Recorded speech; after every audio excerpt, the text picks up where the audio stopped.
Olá, hoje nós vamos à nossa primeira aula de psicologia aplicada em enfermagem. A psicologia é uma ciência, então ela tem que ser baseada tudo numa ciência, não num achismo, né? Que a gente tem a psicologia do senso comum também, né? Quando você se refere a uma pessoa transtornada, uma pessoa louca. Então, na realidade, a psicologia é uma ciência da alma, da psique, da mente e do comportamento também. É um conjunto das funções que vai distinguir, né, em três grandes vias, que é a via ativa dos movimentos, dos instintos, dos hábitos, das vontades, da liberdade, das tendências inconscientes, né? Quando você normalmente faz algum movimento, você quer dizer alguma coisa, que é uma comunicação não verbal. E muitos movimentos que você faz, né? É mesmo de cruzar as pernas, de olhar, de mexer com a mão, de piscar, né? Então você já vai estar demonstrando alguns sentimentos. A via afetiva do prazer, da dor, da emoção, dos sentimentos, da paixão e do amor. E da via do intelecto, que é a sensação de percepção, a imaginação, a memória, as ideias, tá? E a associação das ideias também. As três vias vão articular sempre, tá? Nas sínteses mentais, tais como a atenção, quando você consegue ter atenção à linguagem e ao pensamento, à inteligência, ao julgamento, ao raciocínio e à sua própria personalidade. Os problemas e os temas da psicologia que passam a ser investigados, tá?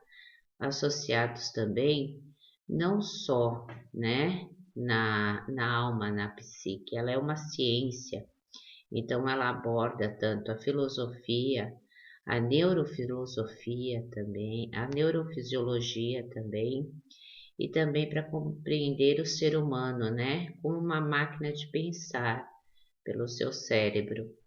Então, o ser humano, ele é um ser biopsicossocial, né? E há duas correntes na área da saúde que a gente deve conhecer para responder essas questões. A primeira, né, quando a psicologia antes pensava como se tratava-se o doente, como um paciente passivo, que ele estava simplesmente lá, era uma patologia e você o cuidava, que a doença era apenas um fator único, que podia ser retirada com medicamentos e procedimentos, né? Então, o ser doente, ele era uma pessoa que você cuidava e ponto. Só que agora, né, na realidade, com a segunda corrente que nós temos hoje, né, o ser humano, o doente, o paciente, o cliente, tá? Que vai apresentar, além dos sintomas e doenças, ele também tem os problemas sociais dele, os problemas econômicos e pessoais também, psicológicos, tá? Que se influencia e contribui para o surgimento também de novas doenças. Então, o ser humano, ele não é apenas um ser inanimado que você cuida e ponto. O ser humano, ele é mais complexo. Aí a gente vai ter aqui, né, como se fosse um mapa mental de uma ciência biopsicossocial, como a gente falou anteriormente, que o indivíduo ele tem que ser compreendido como um todo, como corpo, mente e espírito. Na primeira vértice da psicologia, né, no modelo médico, biomédico, ele só era uma doença, ele só era um vírus, uma bactéria, um fungos ou protozoário. Mas hoje em dia não, a gente trata esse ser né, biopsicossocial e espiritual, como um ser, né, que a mente dele vai além disso, ele tem que ser visto como um todo, tem que ser visto holístico, né, como um ser biológico, que ele tem aquela doença realmente que tem que ser tratada, mas ele também é um ser psicológico, pensante, com todo o aspecto, com toda a dificuldade social, econômica, afetiva, né? Ele tem o lado social dele também. Como eu falei para vocês, a gente não trata, né, a psicologia como um senso comum. O que vem a ser o senso comum? O senso comum a população em geral tem sobre a psicologia, mas que não vai se basear como ciência, com estudo sistemático, com fenômenos psicológicos, né? Através de metodologias científicas. O senso comum, um exemplo que a gente pode dar, é o fruto do conhecimento acumulado no dia a dia, né? Que é para ter psicologia para atrair alguém, vender um produto, ouvir os nossos problemas, né? É um fruto também da apropriação bem simplista do conhecimento. Como a gente fala assim, amiga com carência afetiva. Tá. Será se ela está com a carência afetiva sempre ou ela precisa apenas de uma pessoa para conversar? Um professor neurótico. O que vem atrás daquilo que você fala de um professor neurótico, né? Às vezes ele quer que você aprenda para você ser um profissional melhor e você usa a palavra neurótico. Tia histérica, né? Aquela tia que xinga, briga, né? Mas será se ela é histérica ou ela quer que você seja um ser humano melhor? Ou uma pessoa complexada, será se ela é complexada ou ela teve algum fato na vida dela inusitado que de repente desencadeou ou tem, né, algum problema, né? Então a gente tem que avaliar mais o nosso senso comum. Na enfermagem, a gente vai cuidar da psicologia, tá? Com humanismo, que é o movimento mais recente na psicologia, que enfatiza a necessidade de estudar esse homem e não como os animais, né? O homem é um ser racional, né? A gente vai estudar o quê? Os indivíduos normais psicologicamente, não apenas os indivíduos que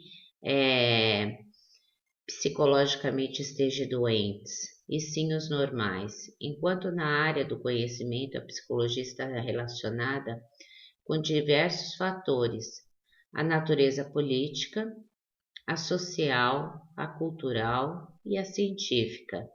Para compreender o ser humano é necessário conhecer o meio que ele está inserido, sua problemática, os seus valores, a sua tradição e a sua história. Não sempre avaliar o contexto do ser humano em apenas um quesito, né? Como se fosse de repente, tá? Apenas a sua problemática, mas sim no todo o contexto que ele está inserido. Não devemos também esquecer o fato que o ser humano ele está em constante transformação. Ele está a cada segundo se transformando, ele está aprendendo, ele está se modificando, ele está crescendo, tá? E a importância da psicologia nas profissões é procurar entender o indivíduo e a sociedade e as estratégias a gente tem que fazer para poder entender esse indivíduo e essa sociedade, para supri-las e preveni-las também. Estudar o papel da inteligência emocional, né? Orientar, selecionar, identificar os métodos e as técnicas para uma melhor vida. Identificar também se teve falhas, né? Ou distúrbios, ou que a gente possa ter meios também para amenizá-los. Trabalhar o relacionamento intrapessoal, que é com o colega, com o cliente, com a equipe, e interpessoal. Saber identificar também os meus problemas, as minhas falhas, né? Interpessoalmente. Identificar qual o perfil e o potencial e sempre o que? Acompanhar e treinar, né? Esse é o papel para as profissões. Aqui nós temos baseados, né, nesse papel para as profissões, né? E para o nosso próprio próprio centro, né, para nosso próprio crescimento, né, o mindset, que é o fixo, que ele crê que inteligência e habilidade são natos da própria pessoa. Quando a gente fala, nossa, aquela pessoa é inteligente, né? Aquela pessoa nasceu inteligente. Ou, né?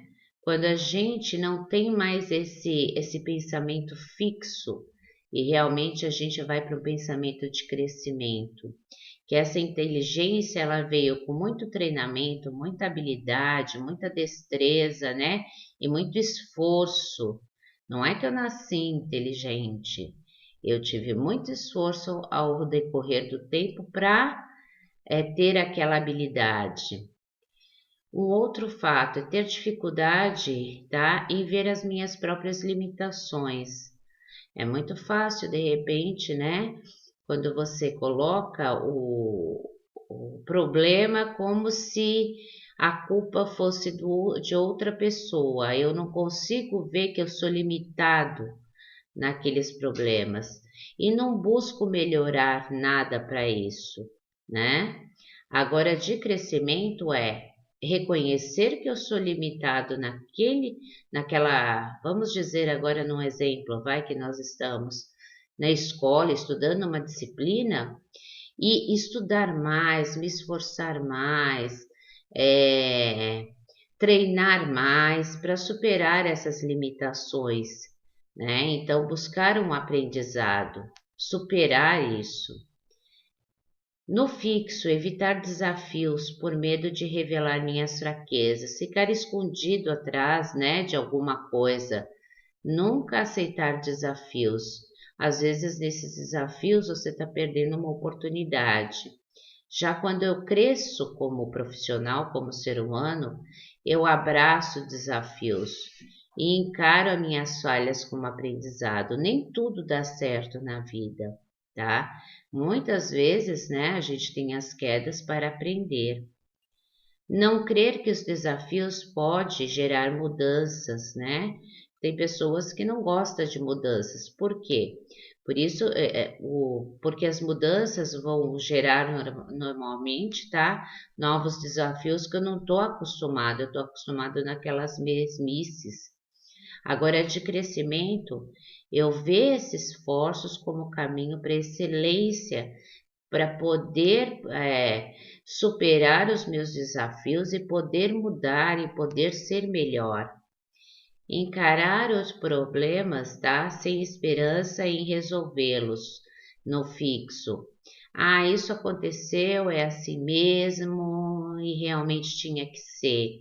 Não, eu tenho que enfrentar os meus problemas com entusiasmo e otimismo. Não, está tendo esse problema, eu vou modificá-lo, eu vou aprender com ele e eu vou conseguir superá-lo. Então, essa ideia, tá? Do crescimento, né? Do desenvolvimento fixo, ele está ultrapassado. A gente sempre tem que trabalhar com o nosso eu interior para ter um crescimento, né? Um desenvolvimento a cada momento, a cada segundo da nossa vida. Aí nós temos o quê? 3 níveis de consciência. O consciente, tá? Que é o contato com o mundo exterior. É as sensações que a gente tá, a experiência de que nós estamos cientes, né? A gente tem o contato, né, das nossas sensações. O pré-consciente, as nossas lembranças, as percepções que a gente tem, as ideias das quais nós estamos cientes no momento, mais facilmente podemos ser trazidas para a consciência, que é as próprias sensações que estão tendo. E o consciente, tá? O inconsciente nada mais é que o depósito das forças que não conseguimos ver ou controlar, né? A raiva, o furor, né? Aqui nós vamos ter o quê? Através do consciente, do pré-consciente, do inconsciente para Freud, tá? O conteúdo mental pode estar em 3 níveis também, como eu falei. O consciente, quando pensamos, quando percebemos, né, algo ao redor da gente. O pré-consciente são aqueles conhecimentos armazenados, aquelas memórias armazenadas que também vai surgir, né? Mas que de repente, né, pode se tornar inconscientes. Já o inconsciente, quando a gente tem, né, os nossos medos, as nossas motivações egoístas, os desejos irracionais, os impulsos imorais, experiências infantis traumáticas, os impulsos sexuais inaceitáveis. Então são coisas, né, que fica lá no nosso fundo do âmago da alma, né? Então isso daí, os inconscientes, muitas vezes eles podem trazer muitos traumas e até muitas modificações egoístas, né? E também nós temos nossos sonhos, né? Que pode ser, né? A interpretação por transformar o inconsciente em impulsos e traumas, né? Que pode ser um adversário em um amigo. De repente, o nosso inconsciente, a gente pode tirá-los deles como se fosse o quê? Algo, né? Trabalhar com o nosso inconsciente com mais clareza, mais percepção, para que ele não seja um adversário inimigo, e sim um adversário amigo.